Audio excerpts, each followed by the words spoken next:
Hello everyone. Nitish ji Patna YouTube channel में आप सभी का स्वागत है। आज हम लोग बात करने वाले हैं, यानी कि मैं बात करने वाला हूं, बिहार मध्य निषेध एग्जाम समाप्त हो चुका है, कितना कट ऑफ जाएगा, कौन से वो बच्चे हैं या कौन से वो बच्चियां हैं जो मध्य निषेध के लिए, चलन दस्ता के लिए और कक्षपाल के लिए रनिंग करने के लिए ग्राउंड पे उतरे, या वैसे बच्चे जिनका एग्जाम बेहतर नहीं गया है वो अपने पढ़ाई को जारी रखें। इसके बारे में हम लोग बात करने वाले हैं। सबसे पहले मैं आपको बता दूं कि बिहार पुलिस पहली बार इतने दूर दूर तक जो है वो सेंटर को भेजा है। यानी आप कह सकते हैं कि दूरी लगभग लगभग किसी का मिनिमम जो है वो 50 से 60 किलोमीटर 70 किलोमीटर था। पहले दिन जब एग्जाम हुआ था 14 जून के दिन, उस दिन व्यवस्था जो है वो बहुत अच्छा नहीं था, जिसके वजह से बहुत सारे बच्चों का एग्जाम भी छूटा है और उसका वीडियो रील्स बहुत सारे न्यूज चैनल के माध्यम से आपको तक पहुंचा था और बहुत सारे बच्चों का एग्जाम छूटा था। उसमें बहुत सारे प्रॉब्लम भी हुए थे और उसके साथ साथ उपस्थित छात्र बहुत कम थे। मैंने बहुत सारे सेंटर पे शिक्षक से भी बात किया और वहाँ के बच्चों से भी बात किया। 50% से भी कम स्टूडेंट जो है वो वहाँ सेंटर तक पहुंच पा रहे थे। सिर्फ पुरुष ही नहीं, महिला परीक्षार्थी का भी सेंटर जो है वो काफी दूर भेजा गया था। यानी कि आरा के लोगों को पूर्णिया माने एकदम लगभग लगभग 100% चेंज कर दिया गया था। 180 डिग्री जो है वो मूवमेंट कर दिया गया था, जिसके वजह से बहुत ज्यादा गर्मी होना, भीड़ अनियंत्रित होना, साधन की कमी होना, इन सभी और अन्य जो मुख्य वजह है, वैसे छात्र जो पढ़ाई लिखाई बेहतर तरीके से नहीं कर रहे थे, सिर्फ फॉर्म डाल दे रहे थे कि हाँ नियर बाई डिस्ट्रिक्ट में सेंटर आ जाए, होम डिस्ट्रिक्ट सेंटर आ जाए तो मैं जाकर एग्जाम में बैठ जाऊंगा, वो सारे के सारे छात्र जो हैं वो बाहर हो गए, वो एग्जाम में ही नहीं बैठे। 50% के आसपास या 60%, मैक्सिमम 70% के आसपास जो है वो उपस्थिति होगी। अभी इसका ऑफिशियल कोई डाटा नहीं आया है, इस वजह से यह कह पाना मुश्किल है कि कितने अटेंडेंस थे। एक सेंटर, दो सेंटर या दो चार शिक्षक से बात कर लेने भर से आप पूरे बिहार का जो है उपस्थिति और अनुपस्थिति का रिपोर्ट नहीं जारी कर सकते हैं या नहीं बता सकते हैं। यह एक अनुमान लगाया जा सकता है कि यह हो सकता है, लेकिन बहुत सारे बच्चे जो है वो एग्जाम देने नहीं गए। आप 50 या 60% के आसपास आप मानकर चल सकते हैं कि एग्जाम देने गए थे, और ये जो आंकड़ा है यह रिजल्ट को काफी प्रभावित करेगा। लगभग लगभग 15 लाख, 16 लाख, 17 लाख के आसपास जो है वो एग्जाम फॉर्म भरा गया था और सिर्फ 4100 या 4300 के सीट जो है वह उस पर रिजल्ट आया था, सॉरी वैकेंसी आई थी। रिजल्ट जो है वो वैकेंसी के 5 गुना आएगी, यानी कि लगभग लगभग 20,000 से 22,000 के आसपास जो है वो वैकेंसी आने वाली है। यहाँ पर देखिए आप, लगभग लगभग जो है वो 22,000 के आसपास जो है वो है रिजल्ट आएगा, रिजल्ट। ठीक,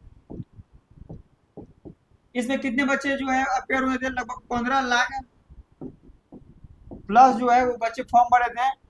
अगर मैं एक आंकड़ा मान के चलूँ तो लगभग लगभग 10 लाख के आसपास जो है वह बच्चे जो है वो एग्जाम देने गए थे। ठीक, और 10 लाख में से अगर 22,000 बच्चों को छांटा जाए तो आप समझ सकते हैं कि कट ऑफ कहाँ तक जा सकता है। ये बताने की जरूरत नहीं है कि कट ऑफ कितना जाएगा और कहाँ तक जाएगा। एक चीज और मैं बता दूं इसमें कि एज रिलेक्शन भी दिया गया था इसमें, तो मध्य निषेध में तो नहीं, लेकिन चलन दस्ता और कक्षपाल में जो है वो काफी पुराने बच्चे, 28 वर्ष, 29 वर्ष, 30 वर्ष के बच्चे भी जनरल कैटेगरी से बैठे थे, ईडब्ल्यूएस कैटेगरी से बैठे थे, तो वो लोग भी जो है वो इसमें जो है वो फाइट करेंगे।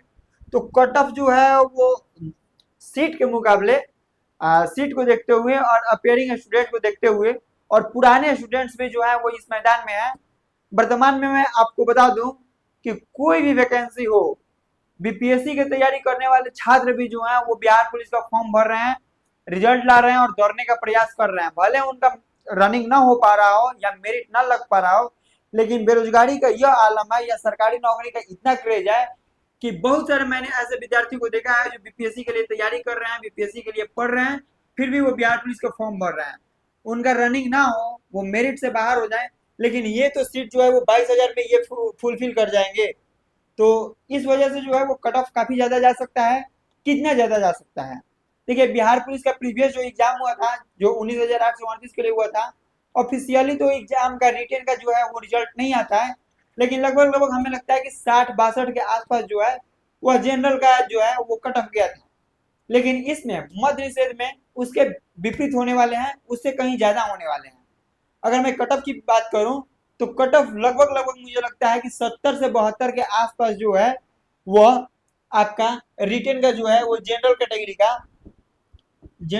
का अगर 72 प्लस भी जाता है तो कोई संदेह करने वाली बात नहीं होगी। अगर कोई छात्र आकर कहता है कि मेरा 70 प्लस सही है, मेरा 72 प्लस सही है और मेरा रिटर्न का रिजल्ट नहीं आया, तो ये कोई चौंकाने वाली बात नहीं होगी कि 72 कट ऑफ चला गया।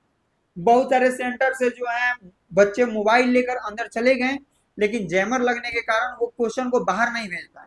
एग्जाम खत्म हो जाने के बाद बहुत सारे प्रश्न जो है वो वायरल होने लगे इंस्टाग्राम पे, टेलीग्राम पे और अन्य माध्यमों के जरिए हम लोगों तक वो क्वेश्चन पहुंचे, बच्चों तक क्वेश्चन पहुंचे।